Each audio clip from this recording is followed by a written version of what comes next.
So for the past 2 years, I've been producing and performing with the TR-8 Rhythm Performer. I must say it's a super impressive instrument, not only from its incredible sound, but also just from its versatility and robustness. I've traveled many times with this guy and it just never skips a beat. Now up until recently, I've been sequencing everything on the TR-8, punching in my drum patterns, creating different variations. However, as I've been progressing my own live setup and trying to aim for a little bit more professionalism, I've been experimenting with other options on how I can incorporate this into my live setup. I'd watched some live performances of some artists that I really admire and how they incorporate the TR-8 into their setup, and it would be running off to the side and they'd occasionally tweak some of the parameters and add some decay or some reverb, but ultimately the TR-8 was there as a sound module and the sequences were changing on their own. Things were constantly evolving and I knew that I had to do some more work and explore other options so that I could pull off the same kind of sound that was just super polished. So I started looking at how I could incorporate the TR-8 with Ableton Live, and this is where things really clicked for me. I was always syncing the TR-8 with Live, but I'd never actually looked at sequencing the TR-8 with Live. So actually creating MIDI clips and then sending those patterns to the TR-8. And this just opened up a whole new world of creative possibilities. I was so much more focused on my performance rather than constantly checking on the TR-8, worried that I was stuck in a loop for like 15 minutes and nothing had changed. It was just so much more less of a headache. So now that I was sending MIDI to the TR-8 and it was also synced with Live, I could still interact with it just like I used to. I could use the reverb and the delay. I could use the scatter function as well. I just didn't have to worry about changing the sequences. So I've been using that setup for about a year now and it's been working really well for me. But recently I decided to take things a step further again and incorporate the push a little bit more into the setup. So what I've done is gone ahead and created a drum rack that now allows you to sequence the TR-8 from the push. And once again, this has opened up even more creative possibilities. And I really think this is the ultimate performance setup now. You can find this drum rack on my website, mredrollo.com/shop. It's a free download. And today I'm going to run you through how to set it up.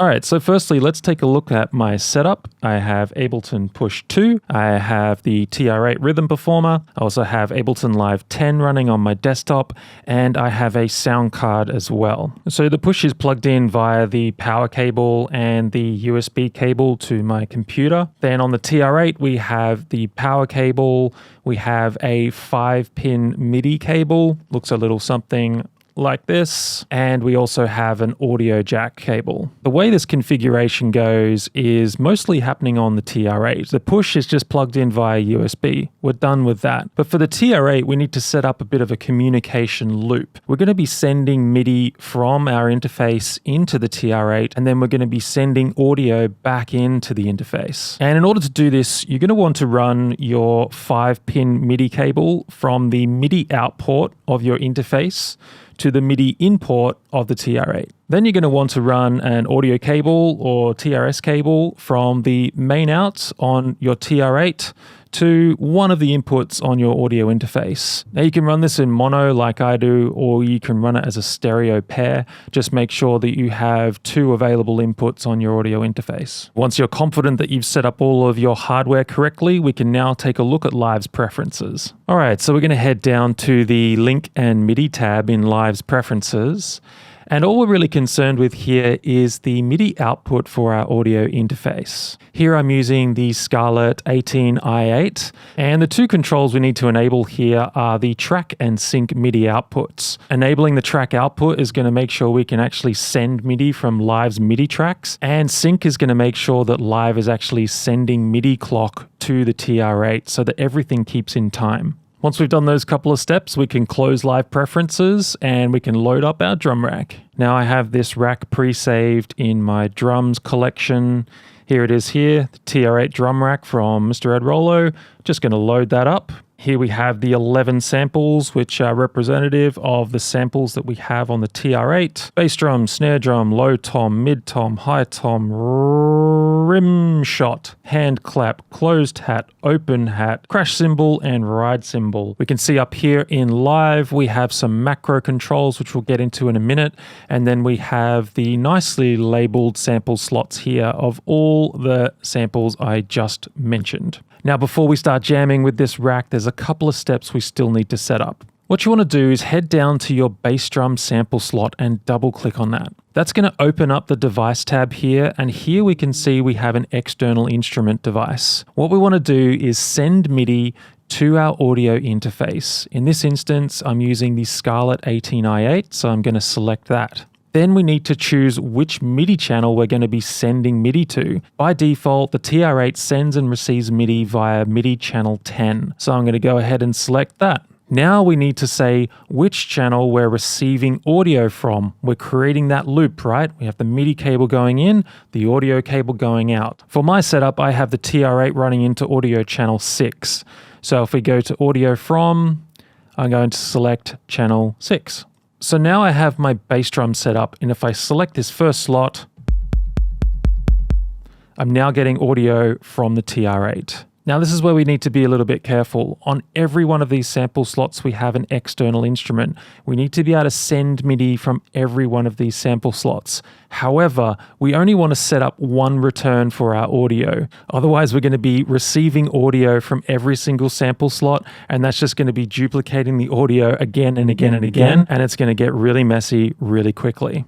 So we only want to create an audio return on our bass drum channel. You can see I have some audio effects after this channel only, and on every other sample slot, there are no audio effects. This is because we're not going to be receiving audio from any of these other samples. We're just going to be sending MIDI to our interface and to channel 10. So I'm going to set that up for each one of these samples right now. Once you've set this up, you can save this rack and then you can just recall it for next time. All right, now I'm just going to hide our devices here so we have a nice neat rack. We've configured all of our settings in live. We've set up all of our hardware.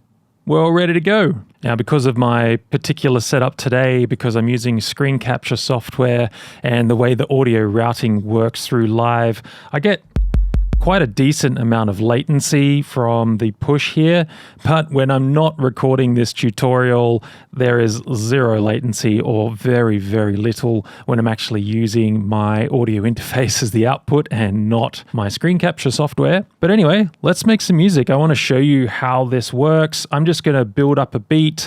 I've got some chords here, which I'll play in the background to give me something to play along with. But just sit back and enjoy as I make some music with the Push 2 sequencing the TR-8.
All right, so that's just a basic demonstration there.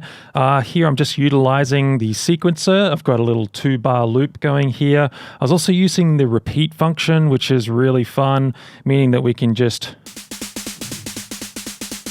keep triggering the sample over and over again. We've got various different subdivisions that we can choose. I'm just on 16th notes. I've also got the global swing amount on the push enabled too, so I'm up to about 30 or 40%. It's giving that nice chukka chukka chukka chukka kind of sound. Now, something important to mention here is that there is no sequence on the TR-8. Every one of the samples here, or every one of the TR-8's instruments, these are all blank, okay? Everything I'm going to be sequencing is done on push. This is really important. If we have samples loaded into this sequence and we're also sequencing on the push, we're going to get overlap. Something else which is important to mention is the fact that we are syncing the TR-8 to live. This enables us to use the onboard effects and also things like the scatter function. If we were just using this as a sound module and we weren't syncing to live, then we wouldn't be able to use the effects or the scatter function because the TR-8 wouldn't be running. We would just be using it for its sounds. So for my setup, I really like to have the TR-8 clocked to live so that the TR-8 is actually running in the background. We're just running empty sequences so I can sequence on live, but I can use the onboard effects from the TR-8.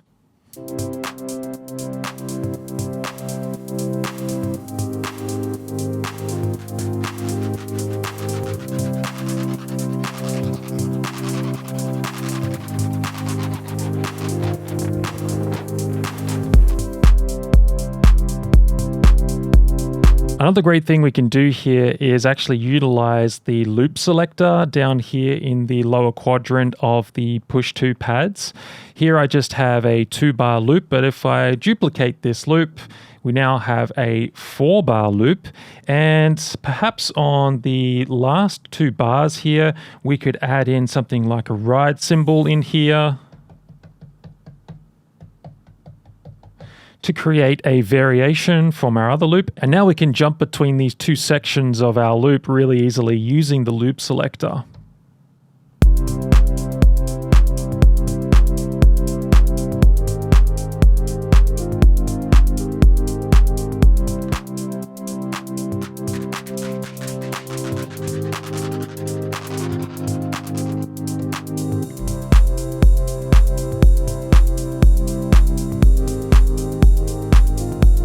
We could also use the loop selector to create little build-ups. Maybe we could have a little snare roll in there. We can just do them for breakdowns, different sections of tunes. There's so many possibilities with this setup. The last thing I wanted to show you was the macros that I've set up to give the TR-8 that extra kick. So if we head over here to the TR-8 drum rack, here we can see the 6 macros which have been set up. We have some drive. This is just a bit of saturator on the medium curve. Then we have some dirt. This is the saturator on the hard curve. We have a little bit of compression. This is just the glue compressor. We have a really nice fade to gray dial. This is one of my favorite effects, which just washes out everything. Really good for transitions. Then we have a very basic EQ. This is just using the channel EQ from Live 10. We have a low gain, a mid gain, and a high gain. And then we have an overall volume. These are pretty much the only effects that I use in my setup. A bit of saturation, a bit of compression, some nice tasty filter effects, and some EQ. So let's dial in something and have a little bit of fun with the macros here.